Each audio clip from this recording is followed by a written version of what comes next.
Hello दोस्तों, प्रतिमा GS academy पे आप सभी का स्वागत है। दोस्तों, आज के टॉपिक में हम COP27 यानी पर्यावरण से संबंधित जो सम्मेलन होता है, कॉन्फ्रेंस ऑफ पार्टी, हम उस पर चर्चा करेंगे। किस तरह से इसके आधार स्तंभ रखे गए और किस तरह से वैश्विक ज़रूरतों को यानी जलवायु परिवर्तन में कार्बन को नियंत्रित करते हुए कैसे कार्य किया गया और कब कब इसको जो है प्रतिस्थापित करने के लिए अलग अलग देशों के मध्य, जैसे क्योटो प्रोटोकॉल है या पेरिस समझौता है या कोपेनहेगन समझौता है, तो किस तरह से इन लोगों के पूरा वैश्विक समुदाय में प्रतिबद्धता लाया गया, उस पर चर्चा करेंगे। आप लोग लाइक करें, शेयर करें और जिन दोस्तों ने अभी तक हमारे चैनल को सब्सक्राइब नहीं किया, सब्सक्राइब कर लें। दोस्तों, पर्यावरण सम्मेलन और पर्यावरण से संबंधित समस्याओं को वैश्विक रूप से उजागर किया गया स्टॉकहोम सम्मेलन 1972 में। 1972 में पहली बार जब वैश्विक समुदाय के पश्चिमीकरण देशों ने इसको महसूस किया कि परिवर्तन कुछ हो रहा है, तो उन्होंने एकत्रित होकर के इसे सुधार करने की विचार की। दोस्तों, मौसम परिवर्तन और जलवायु परिवर्तन में एक बेसिक अंतर होता है।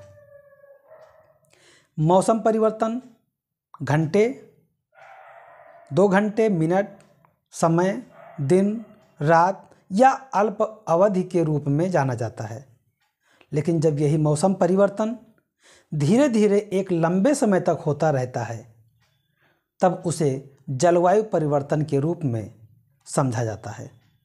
यानी एक दीर्घकालिक परिवर्तन को हम जलवायु परिवर्तन के रूप में समझते हैं। जिस समय औद्योगिक क्रांति ब्रिटेन में हुआ, उसके बाद से पश्चिमीकरण देशों ने औपनिवेशिक संसाधनों का प्रयोग करते हुए अपने देशों में उद्योग का विकास किया और इतनी मात्रा में कार्बन उत्सर्जन किया कि जिसकी भरपाई करना कठिन प्रतीत हो रहा है। आज के समय में इस मुद्दे पर भी वैश्विक समुदाय में कई गुट बन गए हैं। उसमें से 2 रूपों में जाना जा सकता है, जिसे एक विकसित ग्रुप कहा जाता है, एक विकासशील ग्रुप कहा जाता है। विकसित ग्रुप जिसमें अमेरिका है, ब्रिटेन है, फ्रांस है, यानी कि विकसित यानी पश्चिमी यानी यूरोप के जो देश हैं, जिन्होंने आज के 100 साल पहले, 150 साल पहले, 200 साल पहले अपनी गतिविधियों के वजह से कार्बन उत्सर्जन के मानक को इतना बढ़ा दिया कि आज जलवायु परिवर्तन इस स्थिति में आ पहुंचा है कि कई ऐसे छोटे देश या कई ऐसे देश जो हैं वो खतरे का शिकार हो रहे हैं और मालदीव जैसे देश डूबने की स्थिति में आ गए हैं। इसे कैसे बचाया जाए, इसे कैसे रोका जाए, इसके लिए समय समय पर यानी प्रतिवर्ष एक सम्मेलन आयोजित किया जाता है। उसे कहा जाता है कॉन्फ्रेंस ऑफ पार्टी यानी कॉप सम्मेलन। यह शुरू कब से हुआ? स्टॉकहोम कन्वेंशन 1972 में जब आयोजित किया गया, तब वहाँ पे पर्यावरण से संबंधित चर्चे किए गए, लेकिन पर्यावरण यानी जलवायु परिवर्तन इतना घातक साबित होगा, इसका अंदाज़ा शायद उस समय के लोगों ने नहीं लगाया। या ऐसा कह सकते हैं कि विकसित देश ने अपने विकास की परिस्थितियों को, अपने विकास की प्रकृतियों को किसी भी रूप में समझौता करने को वो तैयार नहीं थे और उन्होंने गरीब देशों, विकासशील देशों या कह सकते हैं अपने औपनिवेशिक देशों का जितना संभव था दोहन किया। और आज की स्थिति में उसी के परिणाम स्वरूप 2 देश यानी 2 प्रकार के ग्रुप आमने सामने खड़े हो गए हैं। एक विकसित देश हैं जो परिवर्तन तो चाहते हैं, लेकिन वो विकासशील देशों को भी उसी मानक पर आंकते हैं कि हम बंद करें कार्य, वो भी बंद करें। लेकिन विकासशील देश इसको समझने के लिए, इसके लिए तैयार नहीं हैं कि हम अभी अपने विकास के शुरुआती दौर में हैं। हमारी जनसंख्या के आधार पर कार्बन उत्सर्जन न्यूनतम है, तो हम विकसित देशों के मानकों पे क्यों चलें? उन्होंने तो अपनी सारी आवश्यकताएं, उन्होंने अपने सारे डेवलपमेंट के आधार तैयार कर लिए हैं और उसकी कीमत हम क्यों चुकाएं? लेकिन जैसे जैसे समय बढ़ता जा रहा है, ये वैश्विक खतरा विद्यमान होता जा रहा है, बढ़ता जा रहा है। ये खतरे न तो देखेंगे कोई विकसित देश है और न तो देखेंगे कोई विकासशील देश है। ये खतरे आएंगे और सबके लिए हानिकारक होंगे। चाहे वो अमेरिका में आया हुआ हरिकेन हो जिसने मैक्सिको के खाड़ी में तबाही मचाया है, चाहे यूरोप में पड़ा हुआ सूखा हो, चाहे भारत का कई प्रकार के परिवर्तित मौसम हो जिसका कहीं बाढ़ तो कहीं सूखा, सब कुछ देखने को मिलता है। लेकिन फिर भी इसकी शुरुआत जब किया गया तो रियो डी जेनेरियो 1992 ब्राज़ील का एक शहर है, यानी स्टॉकहोम सम्मेलन के 20 साल बाद दक्षिण अमेरिका कॉन्टिनेंट का एक देश ब्राज़ील, जिसका एक शहर रियो डी जेनेरियो, वहाँ पे सम्मेलन करने की योजना बनाई गई। 1992 में पूरे वैश्विक समुदाय के देश वहाँ एकत्रित हुए और पर्यावरण से संबंधित चिंता व्यक्त करते हुए उसके समाधान के लिए निर्णय लिए।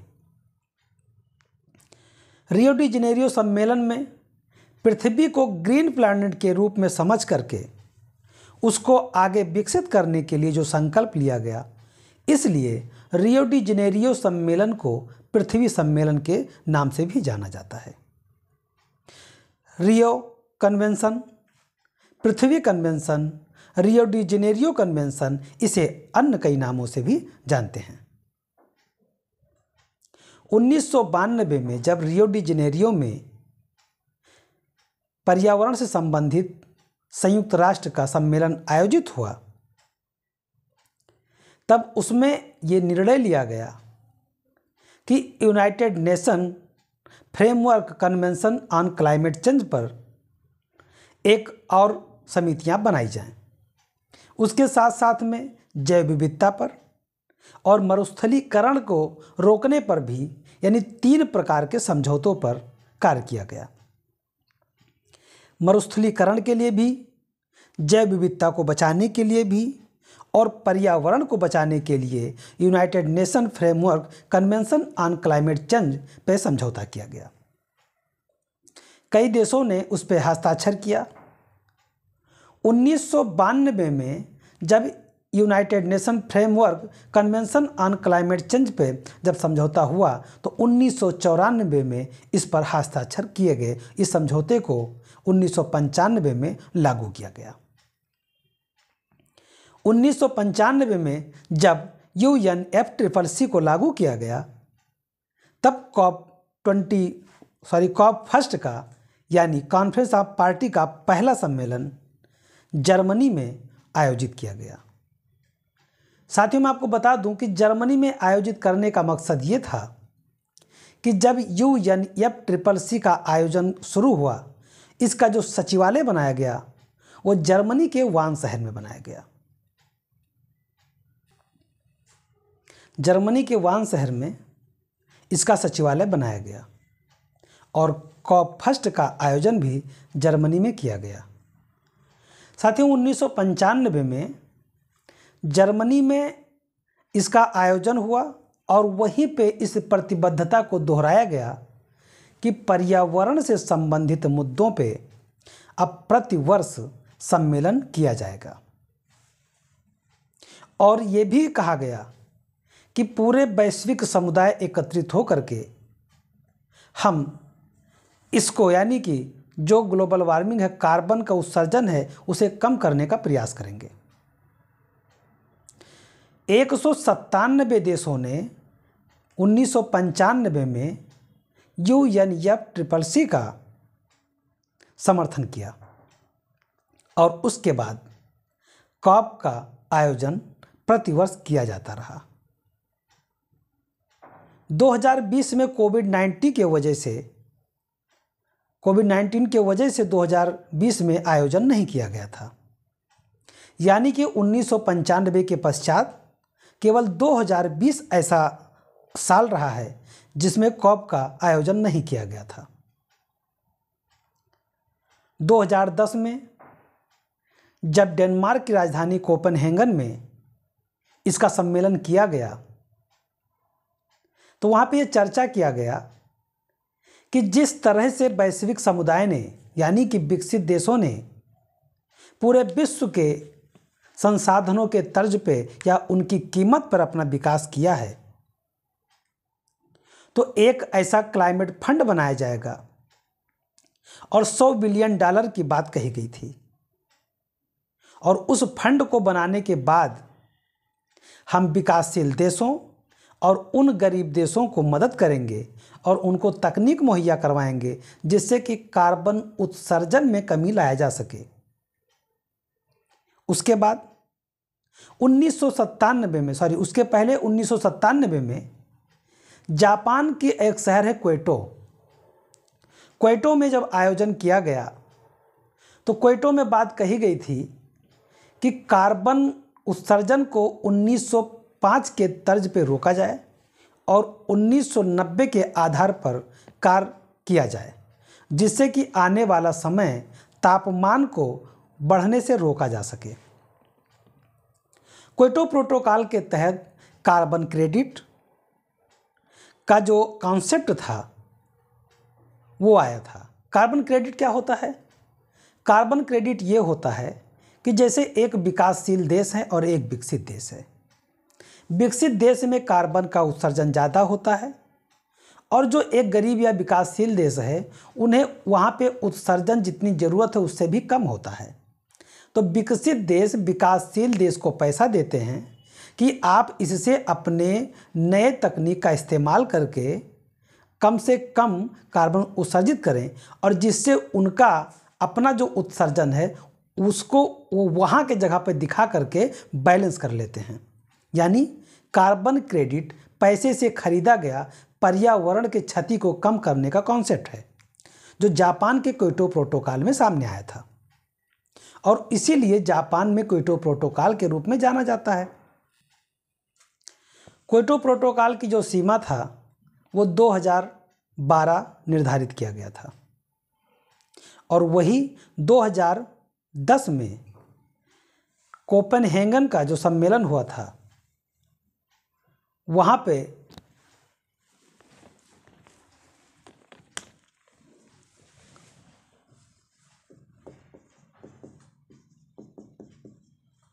कोपेनहेगन 2009, कानकुन सम्मेलन 2010।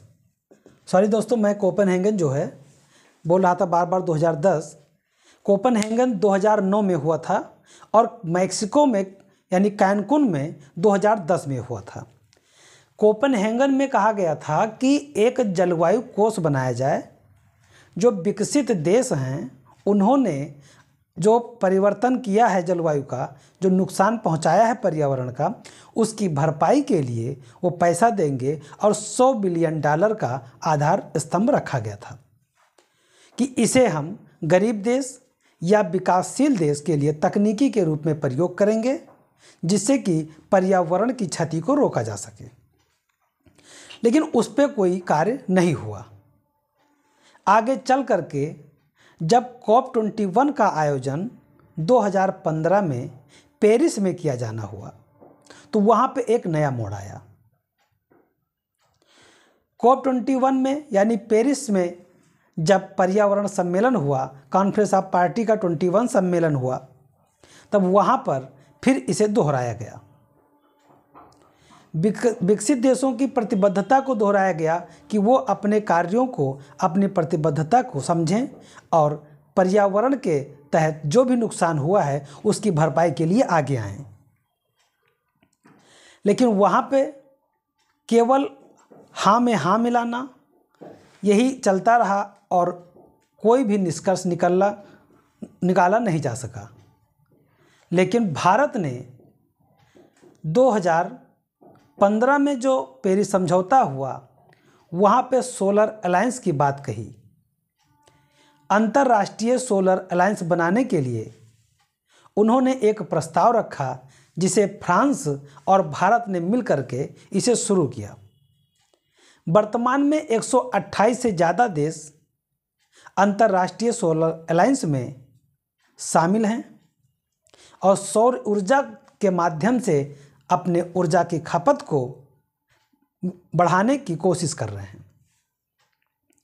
2015 में पेरिस समझौते के बाद में यहाँ पे जितनी प्रकार की गतिविधियाँ थी लागू करने की बात कही गई, लेकिन आगे चल करके जब COP26 का आयोजन हुआ, यानी कॉन्फ्रेंस ऑफ पार्टी का 26वां सम्मेलन किया गया ग्लासगो में, जो 2020 में होना था लेकिन कोरोना के वजह से नहीं हो सका था, उसे 2021 में किया गया। अब COP27 यानी 27वां सम्मेलन 2022 में किया गया है। तो साथियों, अभी तक जो मैंने बताया ये एक पृष्ठभूमि थी कि किस तरह से हमारी इसकी आवश्यकता था और कैसे इसकी शुरुआत हुई थी। तो अब हम शुरू करते हैं वर्तमान में जो 27वां सम्मेलन हुआ है इस पे चर्चा करते हैं। UNFCCC United nation framework on convention on climate change, इसका सचिवालय जो है वो जर्मनी के वान शहर में है। 1992 रियो डी जेनेरियो मैंने बता दिया, 94 में यह लागू हुआ था और 95 में पहली बार COP21 का आयोजन जर्मनी में किया गया। उसके बाद क्योटो प्रोटोकॉल, फिर कोपेनहेगन, फिर कानकुन सम्मेलन और फिर पेरिस समझौता, और उसके बाद 2021 का COP26 ग्लासगो सम्मेलन किया गया। COP27 का आयोजन 6 से 18 नवंबर 2022 को किया गया। इस बार का जो आयोजन था वो मिस्र देश में किया गया। मिस्र एक ऐसा देश है जो अफ्रीका और एशिया दोनों में पड़ता है। तो जो सुएज नहर है, यहाँ पे सुएज नहर है, सुएज नहर के उत्तर में मिस्र का एक प्रायद्वीप है, उसका नाम है सिनाई प्रायद्वीप। ये लोकेशन देख लीजिएगा, लोकेशन से प्रश्न पूछ सकता है। सिनाई प्रायद्वीप पर शर्म अल शेख शहर में आयोजित किया गया है। शहर का नाम है शर्म अल शेख। यहाँ पे आयोजन किया गया और 6 से 18 नवंबर 2022 में जो यह आयोजन किया गया, इसके इतने डायमेंशन सामने नज़र आए। पहला fastest and climate leads partnership, इसमें यूरोपीय यूनियन और 28 देश हैं। लॉस एंड डैमेज फंड पर सहमति व्यक्त की गई। पंचवर्षीय कार्यक्रम लाया गया जो 2023 से 30 तक कार्य करेंगे।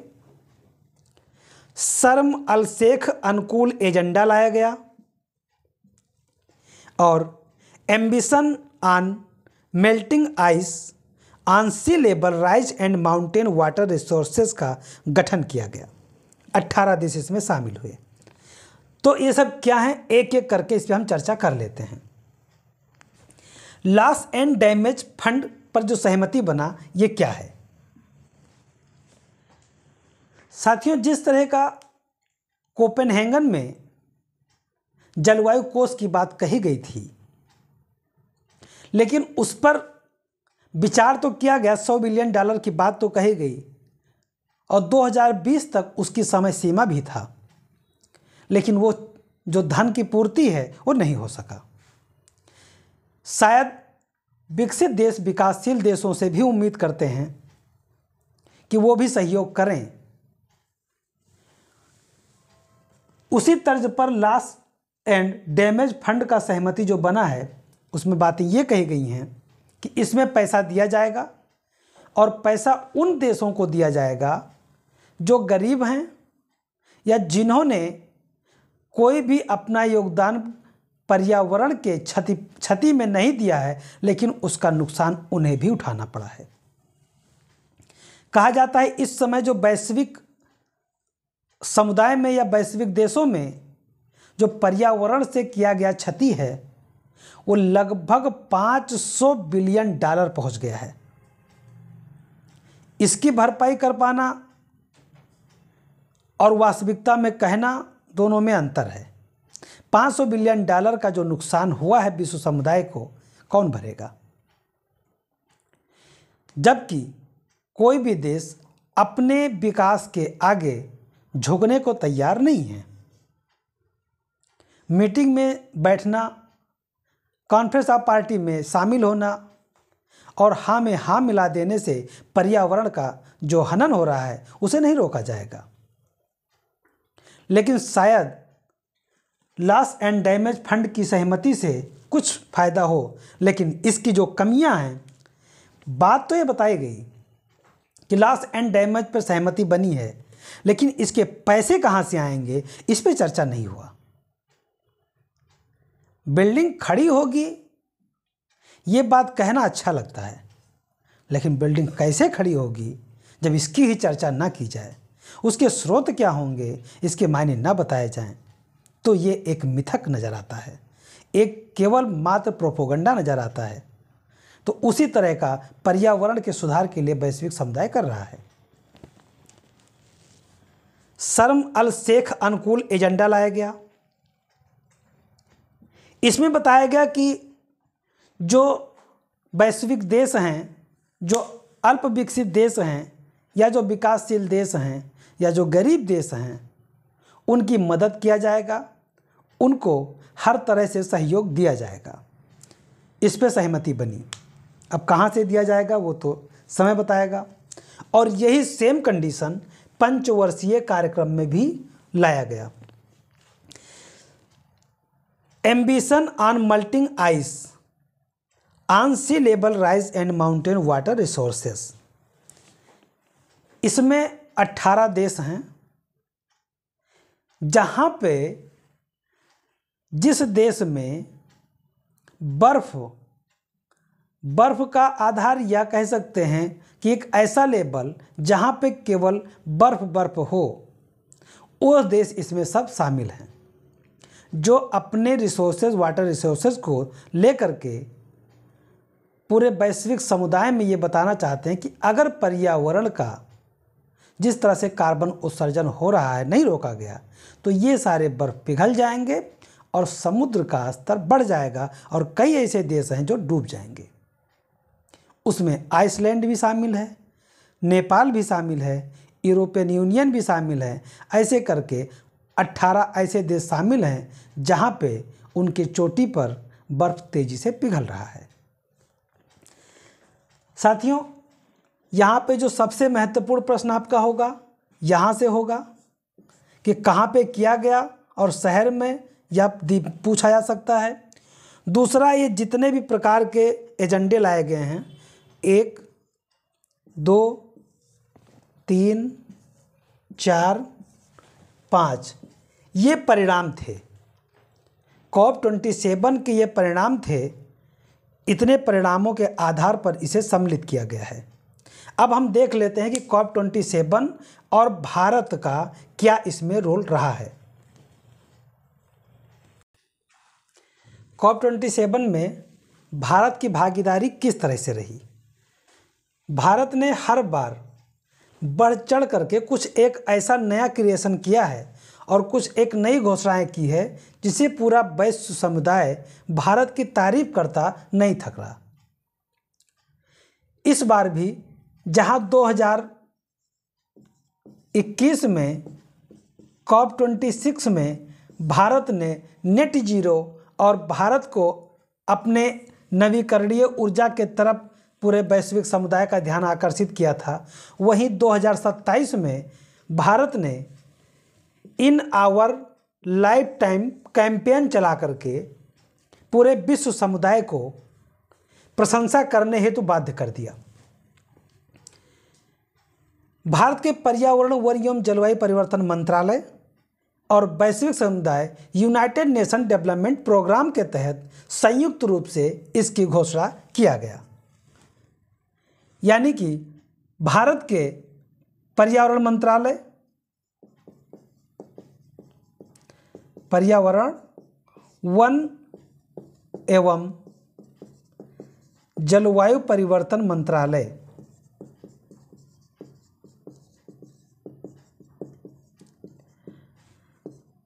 और यूनाइटेड नेशन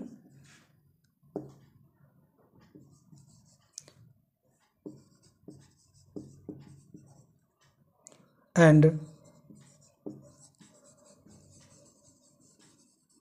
डेवलपमेंट प्रोग्राम, इन्होंने मिलकर के in our life time campaign चलाया और इसका मकसद है कि जो विश्व के 18 से 23 साल के युवा हैं उनके माध्यम से पर्यावरण को कैसे बदला जाए, इसकी जागरूकता वैश्विक समुदाय में पहुंचाया जाएगा। और ये बड़ी बात है, अगर इन युवाओं को टारगेट किया जाता है तो वैश्विक रूप में और एजुकेशन के स्तर पर इसे समझाने में आसानी होगी और ये हमारे देश का दिया हुआ एक और वैश्विक समुदाय को एक नज़रिया होगा। और भारत ने दीर्घकालिक निम्न कार्बन उत्सर्जन रणनीति पर भी बात किया। भारत का कहना था कि वैश्विक समुदाय अल्पकालिक सुधार करके जलवायु परिवर्तन को नहीं रोक सकता और अगर जब तक दीर्घकालिक प्रक्रिया को नहीं अपनाया जाएगा तब तक संभव नहीं है। और ये भारत का एक ऐसा शब्द था कि जिसे केवल भारत ने बोला नहीं है, 2021 में ही भारत ने अपने 2070 तक नेट जीरो की बात, नेट जो है कार्बन उत्सर्जन की बात कहा था, यानी शून्य कार्बन उत्सर्जन की बात कही थी और एक लंबा प्रोसेस के रूप में देखा जाता था। और इस बार भारत ने उसी को पूरे वैश्विक समुदाय में अपनी उपस्थिति की ऐसा दर्ज कराया कि पूरा वैश्विक समुदाय ये सोचता रहा कि भारत के पास ऐसी क्रिएटिव आइडियाज थे। इसे भी माना गया और साथ ही साथ भारत ने 6 रणनीतिक क्षेत्रों पर प्राथमिकता पे बात की। अब 6 रणनीतिक बात में भारत ने ऊर्जा, परिवहन, शहरी, उद्योग, CO2 के निम्नीकरण और वन क्षेत्रों पे काम करने का पूरा ध्यान पूरे वैश्विक समुदाय को आकर्षित करवाया। भारत ने कहा यदि हम इन 6 क्षेत्रों पे काम करते हैं तो हम कार्बन उत्सर्जन को कम कर सकते हैं। जबकि मैं आपको बता दूं कि भारत में बिजली और उद्योग मिला करके लगभग 3/4 यानी 75% कार्बन उत्सर्जन भारत में इसी क्षेत्र से होता है और तीसरा सबसे ज़्यादा बड़ा क्षेत्र परिवहन है। लेकिन भारत ने परिवहन के रूप में और ये जितनी भी प्रकार की गतिविधियों के लिए प्राथमिकता भारत ने दिया है, ये जो 6 रणनीतिक गतिविधियां हैं, इन 6 पे भारत इस समय बहुत तेज़ी से कार्य कर रहा है। साथियों, मैं अपने क्लास को यहीं पे समाप्त करता हूँ। अगले क्लास में मैं भारत से संबंधित जो रणनीतियाँ हैं उस पर किस तरह से रेलवे मंत्रालय ने 2030 पे अपने आधार को बनाने की बात कही है और किस तरह से यूरोपियन यूनियन ने जो कार्बन बॉर्डर टैक्स लगाया है उस पर कैसे गतिविधियाँ हुई हैं, इस पर हम चर्चा अगले क्लास में करेंगे। धन्यवाद। जय हिंद, जय भारत।